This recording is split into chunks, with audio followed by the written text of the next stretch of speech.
Hey everybody, so we're live. Just before we go live into the interview here with our guests, I'll just let you know how today's interview is going to work. So I do have a series of scripted questions that I'm going to go through with our guest, and toward the end, I will announce when you are ready to, or sorry, when it's ready for you to type out viewer questions, which I will ask live to our guest. So without any further ado, hello everybody. My name is Mark Allard-Will and I'll be your host today.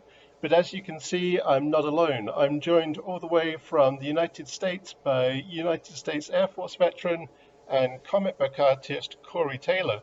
Corey, can I ask you to introduce both yourself and your work to the viewers, please? Okay, my name's Corey Taylor. I'm a 22-year Air Force veteran.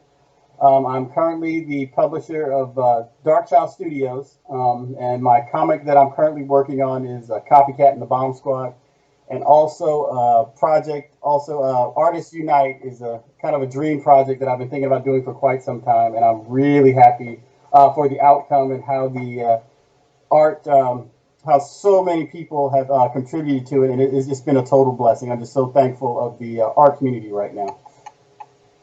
Awesome, thank you very much. And like you just touched upon there, you are doing this very timely and very important crowdfunding campaign for Artists Unite, but we will backtrack to that in a minute. But first, I'd like to give the viewers a glimpse into your background as a comic book creator. So what I'd like to know is what was it that first ignited your passion for comics? Um, the Because when I was younger in junior high, I had a cousin who went to the Air Force, and his mother gave me a stack of comic books, and they were all comic books that were drawn by John Byrne, and it was the Phoenix Saga. It was that run of the Uncanny X-Men, and that's what like started me. And I just fell in love with the X-Men, fell in love with John Byrne and his art, and ever since that day, I couldn't stop reading the X-Men. And also, as a kid, I started drawing. Wolverine was my favorite character, and I would always draw, Wolverine, during class and after class, and that's how I kind of started drawing in junior high. Fantastic, that's awesome. And as a Canadian, well, a Brit and a Canadian, that's awesome that you drew Wolverine. That's awesome. Uh, so you touched upon Copycat and the Bomb Squad, and that was a series that I've read online that you started, or that you had a passion for in high school, but created later on onwards. And I've also read online that you had this desire to create an African American version of the Justice League, essentially. And I'm wondering, what piece of advice would you give to aspiring comic book creators of color for creating their own superheroes, their own comic book universes? The main thing is to uh, draw what you like. Don't really follow the crowd. Because I see a lot of artists. I meet a lot of artists on Instagram, Facebook, and they're just doing whatever is popular at the time. But my advice is to draw what you like and try to come up with your own ideas, and don't be afraid if your idea is something different. Because with Copycat, I wanted to make her a female character that was completely different than any other character that I've seen before. And I wrote her similar to the way Wolverine is written. I wanted her to be a female character that didn't really have any limitations. That's something that you don't see that often because Wolverine is a character. He can be a villain. Sometimes he's almost a villain with the amount of people that he kills and the stuff that he does, but he's still somehow a good guy. And it's just the stories are so complex that when it comes to Wolverine. So the advice is to try to do your own thing, and don't be afraid to do something different. Fantastic. Thank you so much. And for the viewers watching today, there is a link to Corey's web store, or web page store, or whatever you refer to it as, where Mhm. you can go there and purchase Copycat and the Bomb Squad. And I thoroughly recommend it. It's a fantastic mix of action and comedy. It's brilliant. Um, Thank so you. let's move on to the main topic of today's conversation, which is so the Artists Unite book, Artists Unite, a Black Lives Matter Anthology. So you're running an Indiegogo crowdfunding campaign for that anthology. It's an anthology art book that you have curated. Can you tell us a little bit more about that book, please? Yes, that was a project that I came up with about a month and a half ago, and I put the word out on my Instagram profile just to see if our other artists were interested, and I just put a post out there saying if you're interested in submitting to the book, and it had to be positive artwork dealing with the current state of what's going on around the world. And I was amazed with all of the outreach that I got. I mean, I received probably almost 100 artists around the world, emailed me or DM'd me with their artwork. I got tattoo artists, I got comic book artists, I got painters. I even had someone that did a drawing with soap, and it's incredible. I mean, I got all across the art world. I had so many people that reached out, and it's been a wonderful experience to get the book started. That's really awesome. And you shared with me like a print press example, and that was it's a beautiful book. I thoroughly recommend it to everybody. And what I want to ask is something that you touched upon in your last answer there, which is you worked with so many artists from around the world. So not just from across the United States, but also Germany, the UK, Ireland, Brazil, here in Canada. What has that experience been like of curating that many artists and that many creators? Uh, it's a wonderful experience, but it was tough um, because I had so many people that responded and wanted to be a part of the book.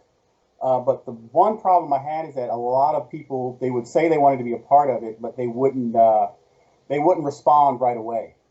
And I'd have to, almost like I was a project manager, I'd have to call them up and ask them, like, when are you going to send the image? When are almost hounding people sometimes. But most people followed up and sent their art.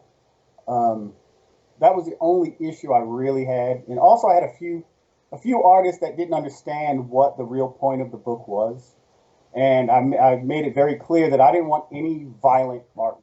I made it clear that this book isn't like a book of like us versus the police, or saying how bad the police are. That I didn't want that. I wanted it to be a uplifting book that promotes unity and just promotes change, but not violence. I didn't want to, because it's real easy to do a book about violence, and that was a low bar that I didn't want that to be something that that people would see.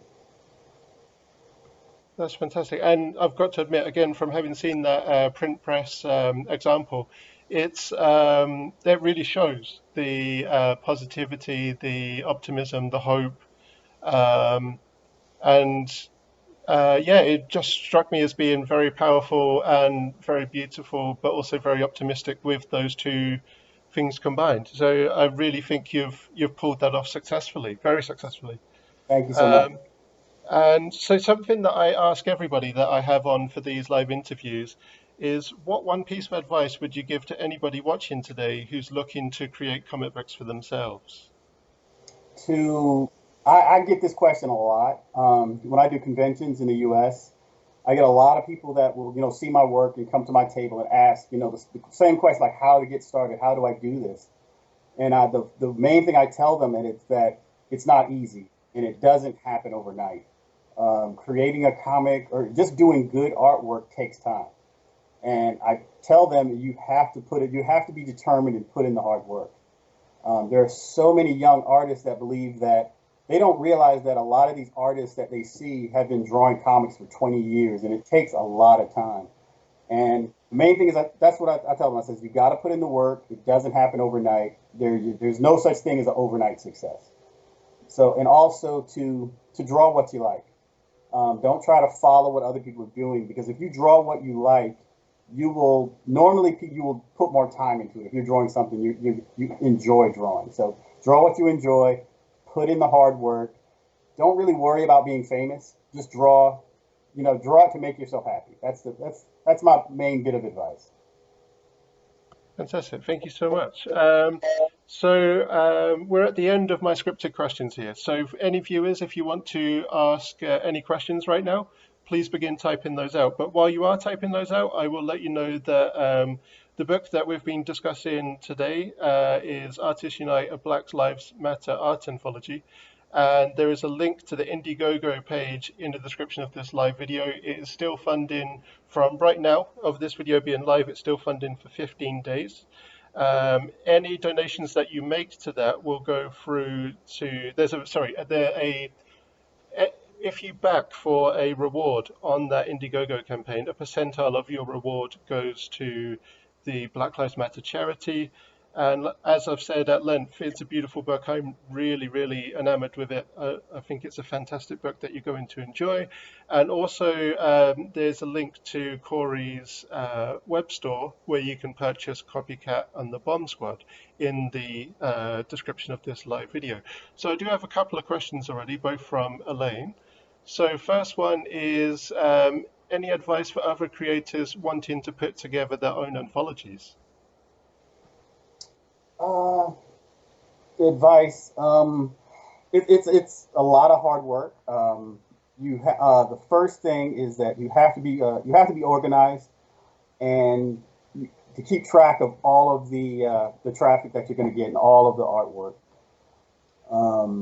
And just start out with a clear plan of what you want to do. I think that really helped me a lot, is that I knew exactly what I wanted out of the anthology, so that I could filter out a lot of like artwork that really wouldn't fit. Because I received a lot of input, and it was hard to tell people that I couldn't use their artwork, but they understood.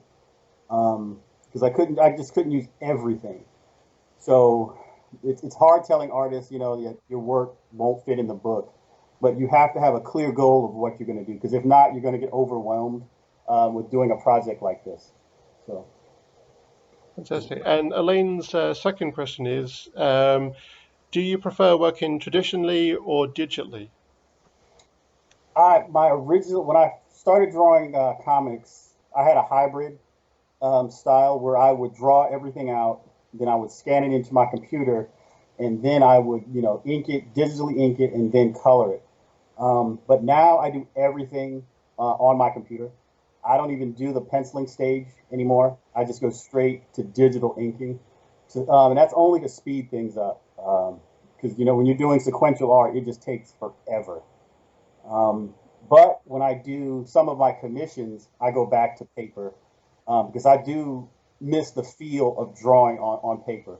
Digital is great and it's fast, but it just doesn't feel as good as drawing on a piece of paper. So I kind of go back and forth. For my comic work, I mainly do digital, but for like my personal work, I try to stay on paper. Fantastic. So that is the end of the viewer questions that I've had today. And thank you so much for joining me, Corey. I really appreciate this. It's been a real privilege to interview you, and just really fun. And thank you so much. Thank you. It's been a pleasure. Thank you so much. Like, share, subscribe.